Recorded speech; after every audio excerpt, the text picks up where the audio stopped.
डिम्पी बिल्कुल इस पे तो हम आपसे आंसर चाहेंगे ही, पर डिम्पी आज देखिए तो एक ज़बरदस्त शुरुआत की तैयारी गिफ्ट निफ्टी ऐसे कुछ संकेत ज़रूर दे रहा है। 400 अंकों से ज़्यादा की तेज़ी आप देखिए, और कहीं ना कहीं मार्केट में महाराष्ट्र इलेक्शंस को लेकर उत्साह ज़रूर था, बट जिस तरीके से हम देख रहे हैं कि आज स्ट्रॉन्ग गैप अप की शुरुआत के साथ हम शायद खुलें, पर सबसे इम्पॉर्टेंट डिम्पी यही होगा जानना कि कितना भरोसा करेंगे इस स्ट्रॉन्ग गैप अप पे, और क्या अब जो रेलगाड़ी है वो निकल चुकी है या फिर अभी भी मौके हैं कि हम फिर से शायद ट्रेन पकड़ सकते हैं। तो डिम्पी सबसे पहले आपसे यही समझना चाहेंगे कि एफआईआईज डीआईआईज किस तरीके से पोजीशन कर रहे हैं, इसके बारे में आपकी क्या टिप्पणी है, क्योंकि लगातार एफआईआईज की बिकवाली तो जारी है ही कैश सेगमेंट में, पर ऐसे में डिम्पी जिस तरीके के पॉजिटिव ट्रिगर्स आ रहे हैं, क्या इसको हम दर किनारे करके सिर्फ पॉजिटिव्स पे ही फैक्टर इन करेंगे या फिर एफआईआईज की तरफ से अभी भी थोड़ी सी वीकनेस आ सकती है, पोजीशनिंग में कोई खास बदलाव नहीं है? देखिए सृष्टि, मैं इस पूरी डिबेट के अंदर जो हम बात आपके सामने रखते हैं फैक्चुअल डाटा के साथ से, हमारा इसमें अपना कुछ तो होता नहीं, सिर्फ फैक्चुअल डाटा के डिस्क्रिप्शन हम करते हैं, उसमें आपको मैं एक गवाह बना देता हूँ। आप गवाह के तौर पर हो, और ये नहीं तो आप यूट्यूब चेक कर लेना, सृष्टि खुद गवाह के तौर पर रहेंगे हमारे साथ। अभी जैसे आशीषा ने हमसे क्वेश्चन पूछा कि महाराष्ट्र इलेक्शन, तो हमने कहा कि पूरा क्रेडिट महाराष्ट्र इलेक्शन को देने की ज़रूरत नहीं है। आप उस क्रेडिट को 3 हिस्सों में बांटो। पहला, गवर्नमेंट का कॉन्फिडेंस जो बहुत ज़बरदस्त बूस्ट होके आया। दूसरा, महाराष्ट्र जैसी जो कि फाइनेंशियली काफ़ी लिटरेट स्टेट मानूंगा मैं काफ़ी, और फाइनेंशियली काफ़ी बहुत इंपॉर्टेंस रखने वाली स्टेट है, इसके अंदर सेम गवर्नमेंट का इस तरह से सुनामी के साथ आना, ये अपने आप में बड़ा हैरान करने वाला है। ये पॉलिटिकल सिनेरियो को भी बदलेगा। लेकिन सिर्फ ऐसा नहीं कि महाराष्ट्र के इलेक्शन हो गए, नंबर्स आ गए, 200 ये सीट जीत गई, ये अब बहुत सारी स्टेट्स में आने वाले इलेक्शंस में भी एक तरफा सुनामी की भी लहर छोड़ सकता है कि जिस स्टेट में अभी इसी तरह से बम्पर दो आप, ये जो मैंडेट फ्रैक्चर्ड बीच में आने लग गए थे, ये फ्रैक्चर्ड मैंडेट का भी समय चला जाएगा। इस मैंडेट से समझ में आ रहा है काफ़ी हद तक। दूसरा पॉइंट, तीसरा पॉइंट जो एफआईज वाली आपने बात उठाई, तो मैं क्रेडिट इसको भी दूंगा। जैसे मैंने कहा कि इनका अपना इंटेलिजेंस होता है, और ठीक नंबर आने से पहले उन्होंने 10% होल्डिंग्स इंडियन मार्केट्स में बढ़ा ली थी अपनी। अब आ जाते हैं कि आगे क्या ये बेस बन गया, और जो आपने क्वेश्चन पूछा कि एफआईज का जो भी गैप है, ये गैप का देखिए, ये बात तो आप भी जानते हैं सृष्टि, और शीशा आपको भी अच्छे से पता है, हमने कभी भी ये बात नहीं कही कि आप मार्केट में काम मत करो। हम हमेशा से कहते हैं कि अब नहीं करोगे तो कब करोगे। ये वर्ड तो आपको मेरा याद भी हो गया होगा, अब नहीं करोगे तो फिर कब करोगे, जब एफआईज की होल्डिंग 20-22% पे आके रुकी हुई थी। तो हमने ये बात भी बोली कि अब नहीं करोगे तो तब करोगे जब आपकी 200 दिनों की एवरेज है। एक बार जरा मेरी स्क्रीन वाला चार्ट अगर आप दिखा सकते हो, जरा दिखाइए। 200 दिनों की एवरेज का मैंने कई बार आपको पहले भी नोटिस करवाया कि बहुत इंपॉर्टेंट और बहुत क्रिटिकल एवरेज होती है। यहाँ पे कोई भी अच्छी गुड न्यूज़, 10% वाली गुड न्यूज़ भी 30% का काम करेगी, ऐसा आप समझ सकते हो। और फ्राइडे को जो एक बड़ी कैंडल बनी है वो शॉर्ट कवरिंग की बदौलत बनी है। आज गैप आएगा 450 पॉइंट का, ये ड्रैग करके जा सकता है 24,400 को। मैं अपनी स्क्रीन पर आपको चार्ट दिखा रहा हूँ, ये 200 दिनों की एवरेज है। ये जो आप नीचे लाइन देख पा रहे हैं, इसके इर्द गिर्द हम घूमते रहे, लेकिन एक दिन ये शॉर्ट कवरिंग की कैंडल और आज गैप की कैंडल 24,400 तक तो ले आएगी, लेकिन यहाँ से आके फिर से एक रेजिस्टेंस आएगा। तो इसलिए आज का गैप पुराने वालों के लिए एक रिवॉर्ड होगा। आज का गैप नए वालों के लिए एंट्री का लेवल नहीं है। ये बात बहुत फाइन ट्यून करके मैं बोल रहा हूँ। आज का गैप पुराने वालों के लिए एक रिवॉर्ड है, क्योंकि आपने 200 दिनों पे आके वो मेहनत किया, आपने रिस्क लिया, तो आपको रिवॉर्ड मिलना लाजमी है, वो आपको दिया जा रहा है। लेकिन जो सोचे कि हम अति शाणे हैं और 1.5 शाणे हैं, हम तो बाजार चलने के बाद इस गैप के बाद आएंगे, तो उनके लिए मेरे को लगता है आज का मार्केट नहीं है, क्योंकि 24,400 तक ये पूरी स्टीम खत्म करेगा। कैसे स्टीम पता लग रही है, क्योंकि आप ध्यान रखिए, अब आप डेरिवेटिव एक्सपायरी के वीक में भी हैं, आपके दोनों कॉन्ट्रैक्ट्स एक्सपायर होंगे, और ये दोनों कॉन्ट्रैक्ट्स में जो ओपन इंटरेस्ट है वो इतना नहीं है कि इस तरह के गैप को फिर मल्टीपल गैप में कन्वर्ट कर दे। तो इसलिए आप अच्छे से एंजॉय करो। आज खुशी मनाने का दिन हो सकता है, 450 पॉइंट ऊपर है, लेकिन उन लोगों के लिए नहीं है जिनके पास कुछ नहीं है और आज सोच रहे हैं।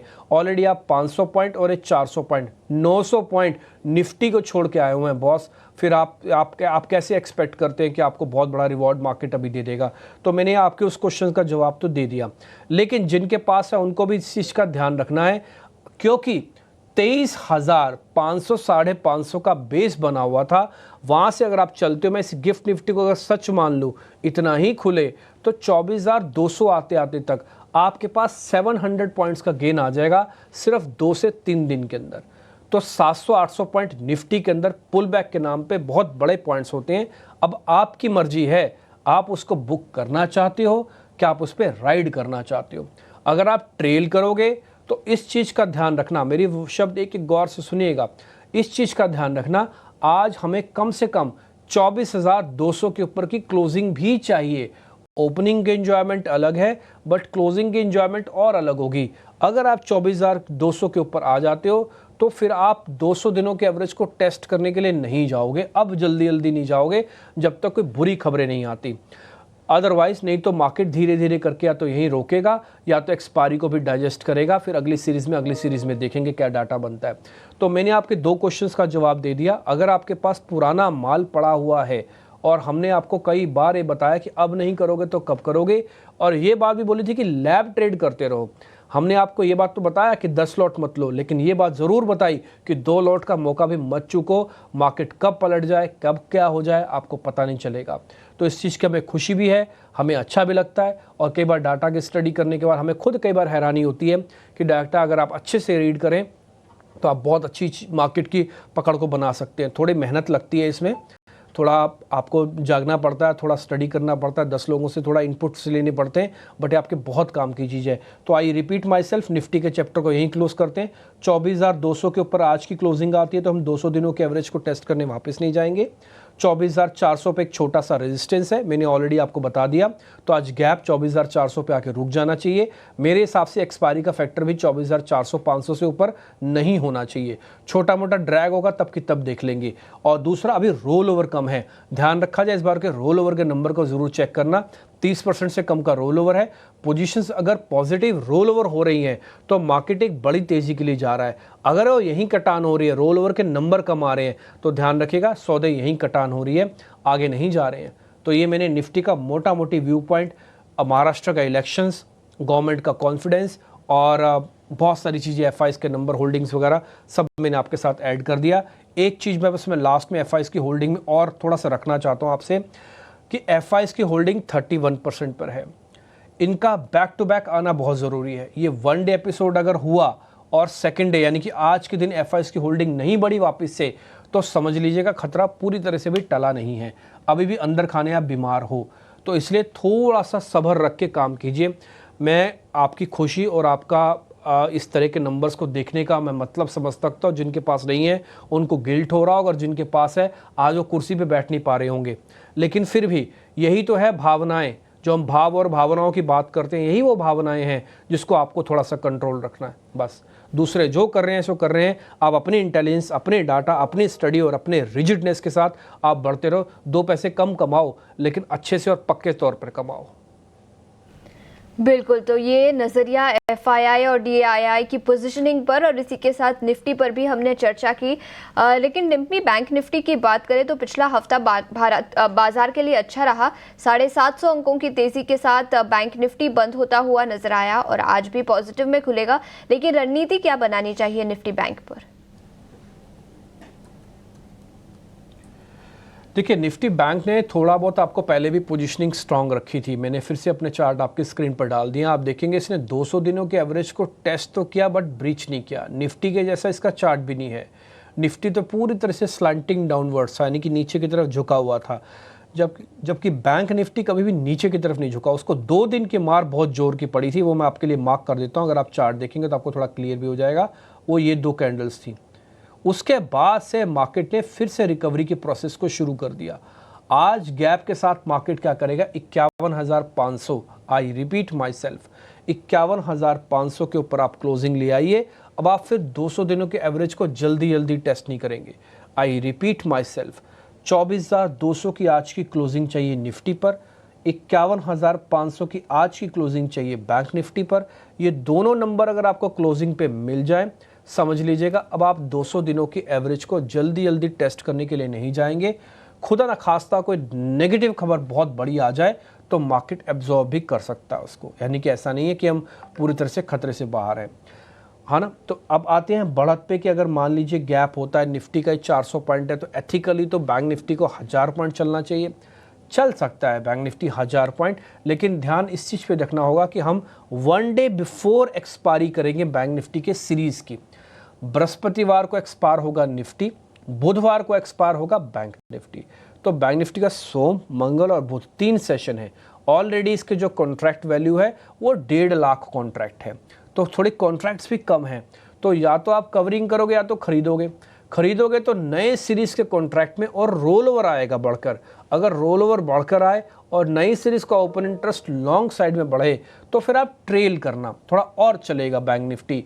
और अगर रोल ओवर नहीं बढ़े, अगली सीरीज़ का भी ओपन इंटरेस्ट नहीं बढ़ रहा, सिर्फ इसी सीरीज़ में शॉर्ट कवरिंग आ रही है, ध्यान से सुनना जो मैं बोल रहा हूँ, इसी सीरीज़ में सिर्फ शॉर्ट कवरिंग आ रही है, तो मार्केट 52,000 के आसपास आके थक सकता है।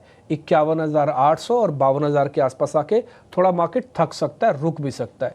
तो इसलिए जिनके पास 200 दिनों की एवरेज का खरीदा हुआ माल है, अब ये उनके ऊपर मैं छोड़ देता हूँ, उनके विजडम के ऊपर छोड़ देता हूँ कि आगे आप उसको कंटिन्यू करना चाहते हो या फिर आप एक राउंड का प्रॉफिट बुक करना चाहते हो। बोले सर आप हमारी जगह होते तो क्या करते? मैं आपकी जगह होता तो मैं 50% अपना माल ज़रूर काटता, क्योंकि मैंने एक रिस्क लिया, ये कैलकुलेटेड रिस्क था मेरी 200 दिनों की एवरेज का। मैंने 100-200 पॉइंट अपने आप को नीचे आगे पीछे प्लेस कर रखा था, और मैंने जब अपना रिस्क रिवॉर्ड कैलकुलेट किया था ये कहा था कि मैं 200 पॉइंट अगर निफ्टी से खोऊंगा तो 500 पॉइंट निफ्टी से पाऊंगा। वो मेरे को मिल रहा है, मेरे को 700 पॉइंट मिल रहे हैं। मैं अगर बैंक निफ्टी में ये कसम खा के बैठा था कि मैं 500 पॉइंट बैंक निफ्टी के खोऊंगा और उसके अगेंस्ट में 1000-1200 पॉइंट मेरे को गेन मिले, वो बैंक निफ्टी आपको दे रहा है, तो मेरा टारगेट अचीव है। मैं जिस तरह से सोचता हूँ, आपकी सोच का मेरे को नहीं मालूम, आप कितना उग्र होकर सोचेंगे, कितना डिफेंसिव होकर सोचेंगे, बट मैं आपके ऊपर छोड़ देता हूँ। तो मैंने निफ्टी और बैंक निफ्टी दोनों के लेवल्स बता दिए, रेजिस्टेंस के भी लेवल्स में आपको क्लियर कर देता हूँ। 51,800, 52,000, 52,400, ये 3 एरियाज में रेजिस्टेंस है। मेरे हिसाब से मार्केट 52,000 तक ही जाएगा, इसके ऊपर नहीं जाना चाहिए अभी। वो वजह डेरिवेटिव एक्सपायरी भी साथ में आ गई और गैप बड़ा मिल रहा है, ठीक है। तो ये गैप को एंजॉय करने में लोग बिजी रह जाएंगे, नई पोजीशंस भरने में मेरे को लगता है कि कोताही, यानी कि जल्दी मार्केट नहीं आएगा इसके ऊपर। इसलिए आज के गैप को, आज के नंबर्स को आप एंजॉय करने का दिन है, ना कि नया माल भरने का दिन है। तो ये थोड़ा सा फाइन ट्यून करके आपको देखना होगा। ये रफ मैंने आपको नंबर्स, मार्केट का डाटा, ये सब कुछ आपके सामने रख दिया। आपको मैं बता देता हूँ, कुछ डेरिवेटिव्स के जो बैन हैं वो आज भी अवेलेबल्स हैं, आप चेक कर सकते हैं। वो जो बैन में शेयर्स हैं वो करीब 5-6 शेयर्स हैं, आरती इंडस्ट्री से लेके नालको, अभी आपकी सारी स्क्रीन पर आ जाएंगे, वो भी नोटिस कर लीजिएगा। मैं फिर से रिपीट करता हूँ, सृष्टि और आशीषा, अगर आपके घर में कोई मेहमान आए, एक ना एक दिन उस मेहमान को जाना ही पड़ेगा, लेकिन आपके घर में आपके माता पिता को हमेशा रहना पड़ेगा। तो ये जो इलेक्शंस का मैंडेट आया, ये एक मेहमान की तरह है, ये आएगा, अच्छे से खाए पिएंगे, आपके साथ एंजॉय करेंगे, आप गाने भी गाओगे, अंताक्षरी भी खेलोगे, लेकिन इस मेहमान को फिर से जाना पड़ेगा और आपको अपने माता पिता के साथ ही रहना पड़ेगा। ये माता पिता कौन है? ये FIs और DIs ही हैं। तो इसलिए आपको FIs और DIs के साथ ही रहना पड़ेगा, उसको आप ज़्यादा गौर से देखना। ये मेहमान आए और अब चले भी जाएंगे। बस इसी लाइन के साथ मैं इस पूरे एपिसोड को आज को कंक्लूड कर रहा हूँ।